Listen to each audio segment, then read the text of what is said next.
வணக்கம். இன்றைய நாளிலே ஊர் பெயர்களையும் நபர்களின் பெயர்களையும் எழுதும் பொழுது ஏற்படும் இடர்பாடுகளை பற்றி பார்ப்போம். பொதுவாக இடப்பெயர்களையும் நபர்களின் பெயர்களையும் எழுதும் பொழுது பலவிதமான இடர்பாடுகளுக்கு முகம் கொடுக்கிறோம் என்று பலர் என்னிடம் அங்கலாக்கின்றனர். அதாவது தமிழிலே ஒரு விதமாகவும், ஆங்கிலத்திலே இன்னொரு விதமாகவும், சிங்களத்திலே இன்னொரு விதமாகவும் எழுதினால் நாங்கள் சமாதான நீதிவானிடம் சென்று சத்திய கடதாசி முடித்து கொண்டு வங்கிக்கோ அல்லது ஒரு இடத்துக்கோ செல்ல வேண்டியிருக்குது. இதற்கு ஒரு விடை இல்லையா என்று பலர் விசாரிக்கின்றார்கள். அதற்கு விடையாக இதை பார்ப்போம். பல நாடுகளிலே மொழி திட்டமிடல் திணைக்களம் என்று இருக்கின்றது. ஆனால் இலங்கையில் அப்படி ஒன்று இல்லை. இலங்கையில் இருக்கின்றது அரசு மொழிகள் திணைக்களம், நிலட் என்ற ஒரு கல்வி நிறுவனம், அரசு கருவ மொழிகள் ஆணைக்குழு என்று இருந்தாலும் அவற்றிலே தீர்மானம் எடுக்கின்ற நிலையில் உள்ளவர்கள் இந்த மொழியியல் அறிவு உள்ளவர்கள் அல்ல. வேறு வேறு பாடங்களிலே பேராசிரியராகவோ அல்லது வேறு இதாகிருப்பவர்கள் தான் போடுகின்றார்கள். அப்போ அவர்களுக்கு இந்த விடயத்தை பற்றிய போதிய அறிவு இல்லாமல் பெரிய ஒரு குறைபாடாக இருக்கின்றது. அடுத்தது நாங்கள் பார்த்தால் ஒலிபெயர்ப்புக்கும் மொழிபெயர்ப்புக்கும் இடையிலே உள்ள வேறுபாடுகளை நாங்கள் தெளிவாக புரிந்து கொள்ள வேண்டும். மொழிபெயர்ப்பு என்றால் என்ன, ஒலிபெயர்ப்பு என்றால் என்ன? ஒரு மொழியிலே ஒரு சொல் எப்படி உச்சரிக்கப்படுகின்றதோ அதே வடிவத்தில் மற்றொரு மொழிக்கு ஒலிபெயர்ப்பு செய்வதைத்தான் ஒலிபெயர்ப்பு செய்கிறோம் என்று சொல்லுகின்றோம். உதாரணமாக இப்போ யோகராசா என்ற தமிழ் சொல்லை சிங்கள மொழியிலே யோகராசா என்ற அதே எழுத்துக்களில் எழுதுவது இது ஒலிபெயர்ப்பாகும். ஆனால் சிங்கள மொழியிலே நாங்கள் அந்த சிங்கள மொழியினுடைய ஒலி அமைப்புக்கு ஏற்ற மாதிரி சவுண்ட் சிஸ்டம் அதற்கு ஏற்ற மாதிரி யோகராஜா எனவும் எழுதுவார்.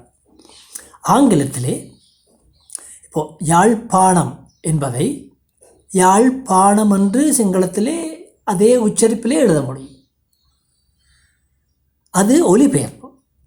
யாப்பனை என்று எழுதுவது அந்த சொல்லை மொழிபெயர்த்து எழுதுவது. இப்போது இந்தியா என்ற சொல்லை சிங்களத்திலே இந்தியா என்று எழுதினால் அது ஒலிபெயர்ப்பு, இந்தியாவ என்று எழுதினால் அது மொழிபெயர்ப்பு. அந்த மொழிக்கு ஏற்ற விதத்திலே அந்த ஒலி அமைப்புக்கு ஏற்ற விதத்திலே மாற்றுவது. அது மட்டுமல்ல, இன்னும் ஒன்று இருக்கின்றது, ஒரு இடப்பெயரை அதன் கருத்துக்கேற்ற விதத்திலே மாற்றுவது. உதாரணமாக மணல் ஆறு என்ற இடத்தின் பெயரை சிங்களத்திலே மணல் ஆறு என்று அந்த எழுத்துக்களிலே சிங்கள எழுத்துக்களிலே எழுத முடியும். அது ஒலிபெயர்ப்பு. அதை வெளியோய என்று எழுதினால் மொழிபெயர்ப்பு. அப்போது ஒவ்வொரு மொழிக்கும் ஒவ்வொரு ஒலி அமைப்பு இருக்கின்றது என்பதை நாங்கள் கருத்திலே கொள்ள வேண்டும். சில ஒலிகள் சிங்களத்திலும் தமிழிலும் உள்ளன. ரெண்டு மொழியிலேயும் சில ஒலிகள் இருக்கின்றன. ஆனால் அவ்வொலிகள் சொல்லிலே வருகின்ற இடங்கள் மொழிக்கு மொழி வித்தியாசமாக இருக்கின்றன. அதே போன்று தமிழிலே உள்ள சில ஒலிகள் உ உ ர ட ள ந ள ஃப ஃப இந்த ஒலிகள் சிங்களத்திலே இல்லை. சிங்களத்திலே உள்ள இந்த ப க ந இந்த கூட்டொலிகள் தமிழிலே இல்லை. இப்போது தமிழிலே அ ஆ இ ஈ உ ஏ ஏ ஓ ஓ ஆகிய 9 உயிர் ஒலியன்களுக்கும் இவ்விரண்டு மாற்றொலிகள் உள்ளன. உதாரணமாக அ எ ஆ ஏ இ உ ஈ உ உ உ ஏ அ ஏ உ ஓ ஓ ஓ ஓ இந்த 9 ஒலியன்களுக்கும் 18 மாற்றொலிகள் உள்ளன. இதிலே சிங்களத்திலே இல்லாத சில ஒலிகள், உதாரணமாக ஏ என்று எடுத்தால் சிங்களத்திலும் இருக்கின்றது. ஆனால் சிங்களத்திலே வருகின்ற ஏ சத்தத்துக்கும் தமிழிலே வருகின்ற மாற்றொலியினுடைய ஏ சத்தத்துக்கும் இடையில் வித்தியாசம் இருக்கின்றது. அது எழுதுவதும் வித்தியாசமாக எழுதும். அடுத்தது நாங்கள் பார்த்தால் மெய்யொலிகளிலே க ச த ப ஆகிய 4 ஒலியன்களுக்கும் 3 மாற்றொலிகளாக எல்லாமாக 12 மாற்றொலிகள் உள்ளன. அதே போன்று ட, ர, ர ஆகிய 3 ஒலியன்களுக்கும் இவ்விரண்டு மாற்றொலிகள் உள்ளன. அப்போது ட, த, ர, ட இந்த மாதிரி மாற்றொலிகளை நாங்கள் பார்த்து கொண்டு போகலாம். சில ஒலிகள் சிங்களத்தில் இல்லை. பாருங்கள், ர, ட இந்த ஒலிகள் எல்லாம் சிங்களத்தில் இல்லை. அது மட்டுமல்ல, தமிழில் வருகின்ற ட, ந, ல, ள இந்த மாற்றொலிகள், இந்த நாமடி ஒலிகள் சிங்களத்தில் இல்லை. இதே போன்று உச்சரிப்பதில்லை. மூதய நயனான்னு சொல்லுவார்கள். ஆனால் இந்த அளவில் நாமடி இது ஒலிப்பதில்லை. ஆங்கிலத்திலும் இந்த நாமடி ஒலிகள் இந்த அளவுக்கு தமிழிலே உச்சரிப்பது போன்று உச்சரிப்பதில்லை. அப்போ இப்போ நாங்கள் இந்த ஆய்விலே ஒரு 3 எழுத்தை மட்டும் பார்ப்போம். க, த, ப. மற்ற எழுத்துக்களை நாங்கள் இன்னொரு ஆய்விலே பார்ப்போம். இப்போ க என்ற ஒலியனுக்கு க, க, ஹ என்ற 3 மாற்றொலிகள் உள்ளன. அப்போது இந்த க எங்கே வரும் என்று பார்த்தால், சொல்லின் முதலிலும் சொல்லின் நடுவிலே இரட்டிக்கும் பொழுதும் க என்று வரும். அதே போன்று இட், இஸ் இந்த ஒலிகளை அடுத்து வரும் பொழுதும் க என்று வரும். உதாரணம் பார்ப்போம். மொழி முதல்ல வாரத்துக்கு கல்முனை, காலி, கப்பம். இந்த காலி என்பதை இன்றைக்கு பலர் காலி என்று பிள்ளையாக வாசிக்கின்றார்கள். தமிழ் ஒலி அமைப்பு தெரியாததுனால. காலி, கப்பம், கம்பகா. இது சிங்களத்தில் வரும்போது கம்பகாண்டு வரும். தமிழிலே கம்பகா. கண்டி, கருணாகரன், கந்தன், கனகசபை, காந்தன், கம்பகா, குமுளமுனை, கணக்கேணி. அடுத்தது மொழி நடுவிலே சொல்லி நடுவிலே இரட்டிக்கும் பொழுது வருகின்ற உதாரணத்தை பார்ப்போம். அக்கரை பற்று, கொக்கு தொடுவாய், கருநாட்டுக்கேணி, நந்திக்கடல், திருக்கோயில், புதுக்குடியிருப்பு, மட்டக்களப்பு, காக்கப்பள்ளி, கொச்சிக்கடை, பாண்டிக்குளம், கொக்கிளாய், கொக்காவில், வடக்கு, கிழக்கு, கொக்குவில். இப்படியான உதாரணங்களை பார்த்துக்கொண்டே போகலாம். இஸ், இட் ஒலிகளை அடுத்து வருவதற்கு உதாரணமாக 2 பார்ப்போம். பாஸ்கரன். பா, இஸ், இக்கரன் என்று எழுதுவது பாஸ்கரன். அது இஸ்ஸுக்கு பிறகு க என்று ஒலிக்கும். மேற்கு, தெற்கு இப்படி நாங்கள் பார்த்தோம். அதே போல் க ஒலி, ஒரே எழுத்துக்கு 3 மாற்றொலி. க, க, ஹ. க பார்த்து விட்டோம். இப்போ கவை பார்த்தால் இந்த க எங்கே வருமென்றால், சொல்லிலே இங் ஒலியை அடுத்து இங் சத்தத்துக்கு பிறகும் இன், இன் ஒலிகளுக்கு பின்னும் க ஒலி ஒலிக்கும். உதாரணத்தை பார்ப்போம். இலங்கை, சிங்கம். சிங்கம் என்று சொல்வதும் இல்லை, சிங்கம் என்று சொல்வதும் இல்லை. சிங்கம், சங்கம், தங்கம், சங்கிலி, தங்காலை, சிங்கப்பூர், தங்கமணி, சுங்கம், தங்கமயில், அலங்காரம், கண்கள், மான்கள், தங்காலை, விளாங்குளம், அங்கோலா, சிங்கப்பூர், பெண்கள், ஆண்கள். பாருங்கள். அதே போல் ஹ ஒலி எங்கே வருகிறது பார்த்தால் 2 உயிர் எழுத்துகளுக்கு இடையில் உயிர் ஒலிகள் 2 உயிர் ஒலிகளுக்கு நடுவில் வரும்பொழுது ஹண்டு வரும். அதே போன்று இல், இல், இல், இர் ஒலிகளுக்கு பின் அதை அடுத்து வரும் பொழுதும் ஹண்டு ஒலிக்கும். அதுகளுக்கு உதாரணத்தை பார்ப்போம். 2 உயிர்களுக்கு இடையில் முகம், முகம் இல்லை, முகம் இல்லை, முகம், மகன், காகம், கக்கம் இல்லை, கக்கம் இல்லை, காகம், பாகம், தாகம், கதிர்காமம், மாகாணம், விலைகள், வாள்கள், நூல்கள், ஆகாயம், பகல், தோள்கள், அழகன், கழகம், திருகோணமலை, தம்பலகாமம், கண்ணகி, கண்ணகி இல்லை, கண்ணகியும் இல்லை, கண்ணகி, அம்மன், கண்ணகி அம்மன், மார்கழி, மாணிக்ககங்கை, கொடிகாமம், மோகன். இந்த மோகன் என்பதை பாருங்கள், ஆங்கிலத்திலே MOHAN இப்போ தமிழில் உச்சரிக்கும் பொழுது மோகன், சிங்களத்திலே அதே எழுத்துக்களை மொஹான். பாருங்கள், அந்த மொழி அமைப்புக்கு ஏற்படும் விதத்தில் அவர்கள் மொஹான் என்றிருக்கிறார்கள், அதே ஆங்கில எழுத்துக்களை உச்சரிக்கப்படும். தமிழிலே மோகன் என்று வருகின்றது. ஆறுமுகம், முருகன், பாரசீகம், கேகாலை, மகரகமை, கதிர்காமர், மெல்லாகம் இப்படி வருகின்றது. அதே போன்று த என்ற எழுத்துக்கும் 3 த என்ற ஒலியனுக்கு 3 மாற்றொலிகள் இருக்கின்றது. த, த, ச. இந்த ச சிங்களத்தில் இல்லை. பாருங்கள், இந்த மொழி இந்த த என்ற ஒலியை பார்ப்போம். மொழி முதல்ல தேவன், தேவும் சேவும் வருவதில்லை. அதே போன்று சொல் நடுவில் இரட்டிக்கும் பொழுதும் த தான் வரும், த வராது. அது மட்டுமல்ல, இக், இல், இல், இஸ் ஒலிகளை அடுத்தும் த ஒலிக்கும். உதாரணங்களை பார்ப்போம்.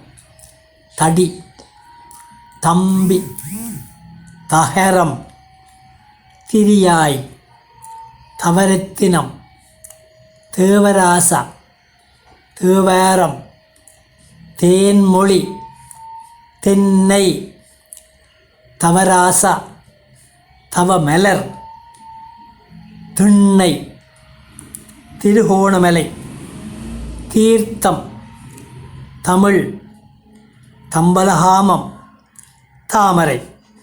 இப்போ சொல்லின் நடுவில் இரட்டிப்பதற்கு உதாரணத்தை பார்ப்போம். 10, இத்து, 10, கொக்கு தொடுவாய், சித்தாண்டி, முல்லைத்தீவு, முத்தையா, முத்துக்குமாரசாமி, மாத்தையா, மத்துமகலை, பத்திரிப்பு, அத்திவேரம், சிலாவத்தை, புத்தளம், பொத்துவில், வெள்ளவத்தை, ஏரத்தினம். இக், இல், இல், இஸ் ஒலிகளை அடுத்து வருவதை பார்ப்போம்.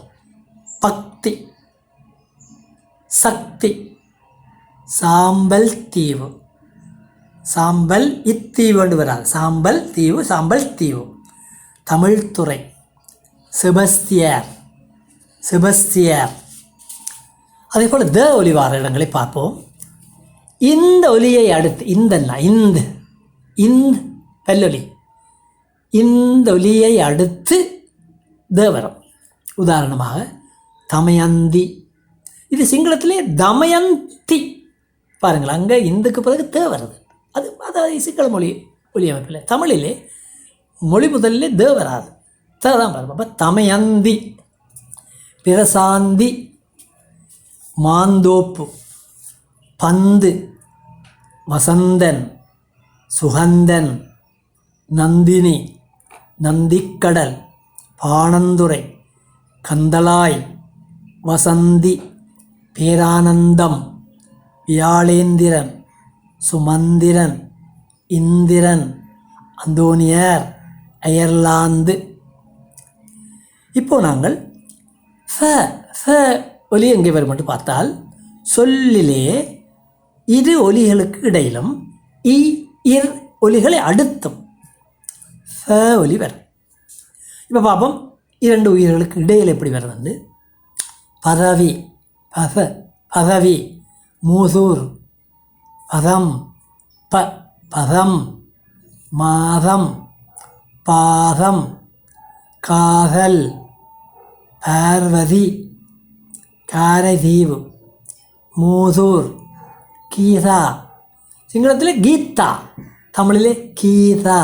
பாருங்கள், மாலதீவு, அனுராதபுரம், அனுராதபுரம், மதியழகி, சரஸ்வதி, சரஸ்வதி. சிங்களத்திலே, சமஸ்கிருதத்திலே வரலாம். நாங்கள் தமிழிலே சரஸ்வதி, நயனாதீவு, காரதீவு. இப்போ இர் ஒலிகள் அடுத்து வருவதற்கு தேர்தல், தேர்தல் இல்லை, தேர்தல் இல்லை, தேர்தல். அமிர்தகளி, அமிர்தகளி இல்லை, அமிர்தகளி, அமிர்தா, அமிர்தலிங்கம், சேர்தல், பாய்தல், மேய்தல். அது அடுத்தது ப ஒலியை பார்ப்போம். ப ஒலியனுக்கு மாற்றொலிகள் 3 இருக்கின்றது. ப, ப, ப. இப்போ ப இங்கே வரும் என்று பார்த்தால் மொழி முதல்ல ப தான் வரும். ப ப வருவதில்லை தமிழ் ஒலி அமைப்பில். அது வேறு வேறு மொழிகளிலே சமஸ்கிருதத்தில் வரலாம், சிங்களத்தில் வரலாம், தமிழிலே வரலாம். ஆனால் தமிழில் அந்த ஆங்கிலத்தில் வரலாம். ஆனால் தமிழிலே ப ப மொழி முதல்ல வருவதில்லை. இது அந்தந்த மொழியினுடைய ஒலி அமைப்பு. அப்போது இந்த ப மாற்றொலி மொழி முதலிலும் மொழி நடுவில் இரட்டிக்கும் பொழுதும் வரும். மொழி முதலில் வருவதற்கு உதாரணம் பார்ப்போம். பரதன், புளியமுனை, பகீரதன், பரமேஸ்வரி, பரமேஸ்வரன், பட்டினத்தார், புத்த பெருமான், புத்த பெருமான் இல்லை, புத்த பெருமான், பார்வதி, பள்ளியாவத்தை, பிள்ளையார், பரந்தன் இல்லை. அதே போல் மொழி நடுவில் இரட்டிக்கும் பொழுது அப்பம், அப்பா, மஹிந்தயாப்பா, அப்பாத்துரை, கேப்பா பிளவு, காப்பு, வெற்றாப்பளை, கந்தப்பு, அப்பு, கள்ளப்பாடு, பண்டத்தரிப்பு, மாப்பாணர், சூசையப்பர், இராயப்பர், இராயப்பு, யோசேப்பு, உப்பு வழி, உப்பு அல்லது இப்ப சட்டிக்கப்படுது. அதே போன்று ப என்ற மாற்றொலி எங்கெங்கு வருது என்று பார்த்தால் இன் ஒலிகளை அடுத்து இந்த ப சிங்களத்தில் முன்னுக்கு வரலாம், சமஸ்கிருதத்தில் வரலாம். ஆனால் தமிழில் ப முன்னுக்கு வருவதில்லை. அப்போது இன்னை அடுத்து தான் ப வரும். இது தமிழ் ஒலி அமைப்பு. அம்பு, அம்பலவன் பொக்கனை, அம்பாந்தோட்டை, மாம்பழம், அம்பலாங்குடை, அளம்பில், கம்பளை, கம்பஹா.